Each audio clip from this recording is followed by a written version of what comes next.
Hi friends, வணக்கம் and welcome to எங்கள் வீட்டு சமையல்.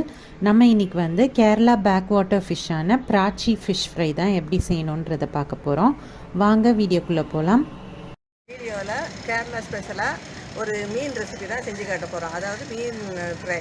இது வந்து கடல் மீன் இல்லை, இது வந்து காயல் மீன். அதாவது கேரளாவில் இயற்கையாகவே பேக் வாட்டர்ஸ்னு இருக்கும். அதில் வந்து நிறைய மீன் வகைகள் இருக்குது. அது வந்து ஃப்ரெஷ் வாட்டராக இருக்கும்.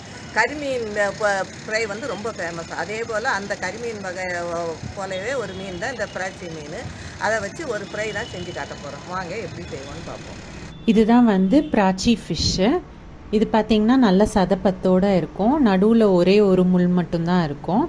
இந்த ஃபிஷ் தான் வாங்கியிருக்காங்க. இதை வந்து ஒரு அகலமான பாத்திரத்தில் அதில் தண்ணி போட்டு அதை ஃபஸ்ட்டு வச்சுருக்காங்க. இப்போ வந்து அந்த ஃபிஷ்ஷோட மேல் பகுதியை வந்து இந்த மாதிரி கத்தி வச்சு நல்லா சுரண்டி எடுத்துக்கோங்க. அந்த ஃபிஷ்ஷு மேலே இருக்க அந்த ஸ்கேல்ஸ்லாம் வந்துடும் இந்த மாதிரி.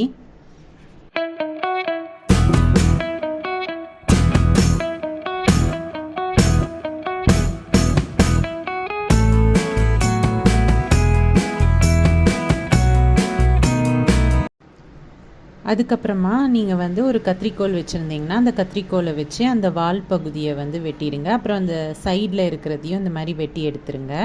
ரெண்டு சைடில் இருக்கிறதையும் இந்த மாதிரி அதோட ஃபின்ஸ் எல்லாத்தையுமே நம்ம வந்து கத்திரிக்கோல் வச்சே நல்லா கட் பண்ணி எடுத்துடலாம். நல்லா சுத்தமாக வந்துடும். என்னோட கேரளாத்தை வந்து பிளேடு, கத்திரிக்கோல், கத்தி இது 3 தான் யூஸ் பண்ணுவாங்க இந்த ஃபிஷ் எல்லாம் க்ளீன் பண்ண. அதே மாதிரி பார்த்திங்கன்னா இந்த வாய் பகுதியையும் நல்லா இந்த மாதிரி வெட்டி எடுத்துருங்க.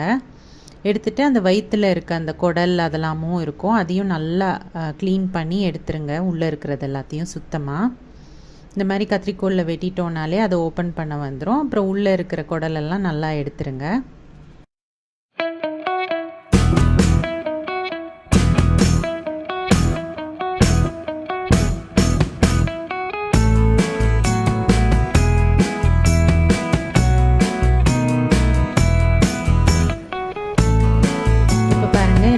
நல்லா க்ளீன் பண்ணி எடுத்து வச்சாச்சு.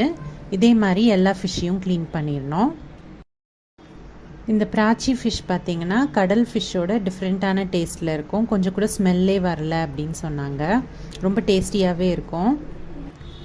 மீனை வந்து க்ளீன் பண்ண பிறகு பிளேட் வச்சு இந்த மாதிரி ஒரு 3-4 கோடு போடணும். மேலேயும் கீழேயும் 2 சைடுமே போடணும். அப்போ தான் அந்த மசாலாலாம் நல்லா உள்ளே இறங்கி ஃபிஷ்ஷை ஃப்ரை பண்ணும்போது டேஸ்டியாக இருக்கும். இப்போது இதில் வந்து நம்ம மசால் தூவ போகிறோம். கொஞ்சோண்டு மஞ்சத்தூள் தூவிக்கலாம். அப்புறம் 1லேருந்து 1.5 ஸ்பூன் போல் மிளகாத்தூள் சேர்த்துக்கலாம். அதுக்கடுத்து வந்து 1லேருந்து 1.5 ஸ்பூன் போல் மிளகுத்தூளும் நம்ம அதில் சேர்த்துக்கலாம். நெக்ஸ்ட்டு தேவையான அளவு உப்பையும் அது மேலே நம்ம தூவிக்கலாம். இப்போ வந்து லைட்டாக தண்ணி தெளிச்சிட்டு நம்ம வந்து ஒன்றா அந்த மசாலா எல்லாம் மீனில் நல்லா படுற மாதிரி நல்லா அதை வந்து பெரட்டிக்கலாம். நம்ம ஆல்ரெடி அந்த பிளேடில் கோடெல்லாம் போட்டனால அந்த மசாலா நல்லா உள்ளேயும் இறங்கும் அது. ஸோ நல்லா தடவிக்கோங்க.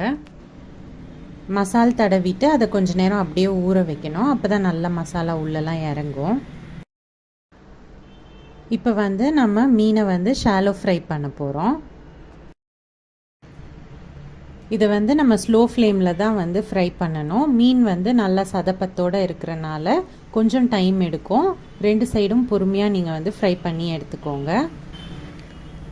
அவ்வளோதான், ஃப்ரை பண்ணிட்டோம். இப்போ வந்து எடுக்கிறாங்க. நம்மளோட சூப்பரான பிராச்சி ஃபிஷ் ஃப்ரை வந்து ரெடி ஆகிடுச்சு. இது பார்த்திங்கன்னா வந்து இந்த ஸ்மெல்லே வராது. ரொம்ப சுவையாக இருக்கும். அதே மாதிரி நல்ல சதப்பத்தோடு இருக்கும். சென்டரில் ஒரே ஒரு முள் தான் இருக்கும். ஸோ இந்த மீன் கிடச்சிதுன்னா நீங்களும் ட்ரை பண்ணுங்கள். ட்ரை பண்ணிவிட்டு உங்களோட ஃபீட்பேக்கை எங்களோட ஷேர் பண்ணுங்கள். இந்த வீடியோ உங்களுக்கு பிடிச்சிருந்ததுன்னா லைக் பண்ணுங்கள், ஷேர் பண்ணுங்கள், சப்ஸ்கிரைப் பண்ணுங்கள். மறக்காமல் பெல் பட்டனையும் டேப் பண்ணுங்கள். அப்போ தான் எங்களோட ரெகுலர் அப்டேட்ஸ் உங்களுக்கு வந்து சேரும். தேங்க்யூ.